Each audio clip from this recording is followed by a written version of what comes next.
MP के मुरैना में नगर निगम के कुछ कर्मचारियों पर एक कोरोना मरीज की मौत के बाद उसके अंतिम संस्कार में लापरवाही बरतने का आरोप लगा। आरोप है कि इन कर्मचारियों ने सरकार के दिशा निर्देशों के मुताबिक महिला का अंतिम संस्कार नहीं किया और वो शमशान घाट में चिता को आग देने के दौरान खुद दूर खड़े हो गए और महिला के परिवार वालों ने उसके शव को मुखाग्नि दी।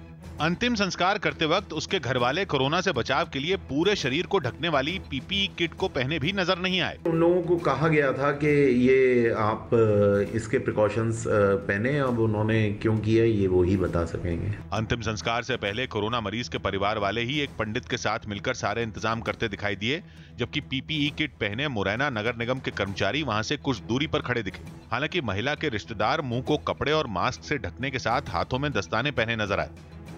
अमेरिका के पेंसिल्वेनिया में एक चर्च में भीषण आग लग गई। आग लगने के पीछे की वजह शॉर्ट सर्किट को बताया गया, जिसने जल्द ही चर्च के एक बड़े हिस्से को अपनी चपेट में ले लिया। चर्च के अंदर से आग की भीषण लपटें उठती नजर आईं और उससे निकलने वाले धुएं ने आसपास के एक बड़े हिस्से को ढक लिया। आग इतनी भयंकर थी कि वो चर्च की छत तक पहुंच गई और वहां से भी तेज लपटें निकलती नजर आईं। जानकारी मिलते ही दमकल की कई गाड़ियां वहां पहुंची और आग बुझाने में जुट गईं। लपटें इतनी जबरदस्त थी कि उन्हें बुझाने में दमकल कर्मियों के पसीने छूट गए। आग पर कई ओर से पानी की बौछार की गई। काफी मेहनत के बाद आखिरकार आग बुझा ली गई। इस हादसे में कोई घायल नहीं हुआ, लेकिन एहतियातन आसपास के कई घरों को खाली करवा लिया गया। कोरोना से जूझ रहे महाराष्ट्र पर टिड्डियों ने गुजरात और मध्य प्रदेश के रास्ते से हमला कर राज्य सरकार और किसानों की चिंता बढ़ा दी। टिड्डियों का एक दल मध्य प्रदेश से भंडारा जिले में पहुंचा तो गुजरात से लगे पालघर जिले की सीमा पर भी टिड्डियों का दल देखा गया। महाराष्ट्र पर टिड्डियों का यह हमला इसलिए भी डरा रहा है क्योंकि ये दोनों जिले राज्य के अलग अलग कोने में, जिनमें भंडारा जिला भी है, जहां एक दिन पहले ही रिहायशी इलाकों के ऊपर से टिड्डियों के दल को गुजरते हुए देखा गया।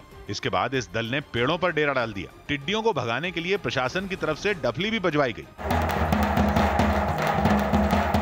सूरज ढलने के बाद भंडारा जिले में टिड्डियों को मारने के लिए बड़े पैमाने पर दवा के छिड़काव का अभियान चलाया गया। पेड़ों पर ही टिड्डियों को खत्म करने के लिए दमकल की गाड़ियों की मदद ली गई। रात भर में लाखों टिड्डियों को खत्म कर दिया गया। हालांकि इसका मतलब ये नहीं है कि टिड्डियों का खतरा महाराष्ट्र में टल गया है, क्योंकि टिड्डियों के दल एक नहीं कई राज्यों से उड़ान भर रहे हैं और महाराष्ट्र पर तो ये मुसीबत 2 राज्यों की तरफ से बनी हुई है। इनमें गुजरात भी है। गुजरात की तरफ से टिड्डियों का दल महाराष्ट्र के पालघर जिले की सीमा के पास पहुंच गया।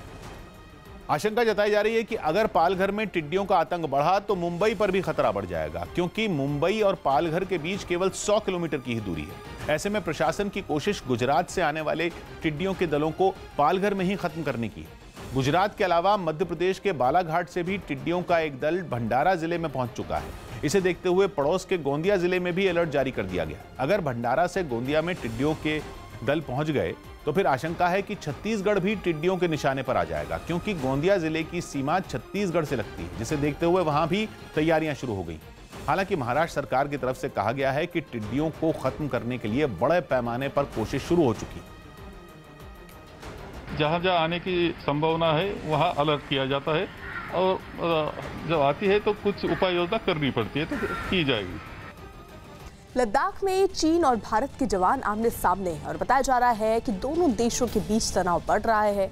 कोरोना संकट के बीच चीन से जारी विवाद पर राहुल गांधी ने ट्वीट किया, जिसमें उन्होंने चीन के साथ तनाव पर सरकार की चुप्पी पर सवाल उठाए। राहुल ने भारत सरकार से पूरे विवाद पर अपना रुख साफ करने की अपील की। राहुल के ट्वीट के बाद कांग्रेस के नेता जयवीर शेरगिल ने भी पार्टी की मांग दोहराई। आज देशवासियों को LAC line of actual control पे जो चल रहा है उसके बारे प्रेसिडेंट ट्रंप से सुनना पड़ रहा है और हमारी अपनी सरकार चुप्पी धारे बैठी है। आज स्पष्ट कर देना चाहिए मोदी सरकार को कि चीन के प्रति हमारी क्या रणनीति है, क्या विदेश नीति है, क्या कूटनीति है। ये लुक्का छिपी का खेल खेलना अपने देशवासियों से बंद करें। राहुल गांधी के ट्वीट और कांग्रेस के तेवर पर बीजेपी की तरफ से शाहनवाज हुसैन ने पलटवार किया। शाहनवाज हुसैन ने विदेश नीति से जुड़े मामलों में राहुल पर गैर जिम्मेदार होने का आरोप लगाया। विदेश नीति के मुद्दे पर कभी भी विपक्ष इस तरह का गैर जिम्मेदाराना व्यवहार नहीं करता है। राहुल गांधी जी को मालूम होनी चाहिए कि भारत पूरी तरह सक्षम है अपनी सीमाओं की रक्षा के लिए और जो सरकार को करना चाहिए वो सरकार कर रही है। नौकरी के लिए दिल्ली से गुरुग्राम में जाने की कोशिश कर रहे सैकड़ों मजदूरों को गुरुग्राम पुलिस ने रोक दिया। इनमें कई मजदूर गुरुग्राम प्रशासन से मूवमेंट पास भी बनवा चुके हैं।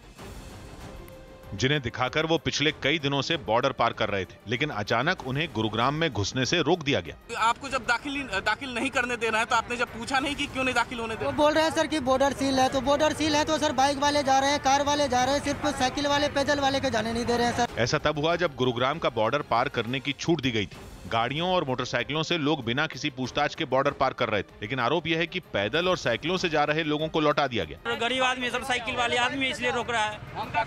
उनका हरियाणा पुलिस का कहना है कि बाइक लेके आओ, बाइक अगर हम लोग के पास नहीं तो हम लोग कैसे जाएंगे ड्यूटी। जब बॉर्डर पार करने की इजाजत नहीं मिली और भारी भीड़ जमा होने लगी तो दिल्ली पुलिस ने लोगों को बॉर्डर से हटा दिया और उनसे घर जाने की अपील की। अब दिक्कत यहाँ जो सामने थी वो दिल्ली पुलिस के सामने थी, क्योंकि ये बॉर्डर पे खड़े थे, सोशल डिस्टेंसिंग का पालन कोई नहीं कर रहा था, इसलिए अब दिल्ली पुलिस ने उनसे रिक्वेस्ट किया। अब यहाँ पर देख सकते हैं दिल्ली पुलिस के आला अधिकारी हैं, उन्होंने इससे रिक्वेस्ट किया कि वो अपने घरों में जाए, जब हरियाणा में इनको घुसने नहीं दिया जा रहा। हालांकि बाद में गुरुग्राम बॉर्डर को पूरी तरह सील कर बाकी गाड़ियों को भी रोक दिया गया।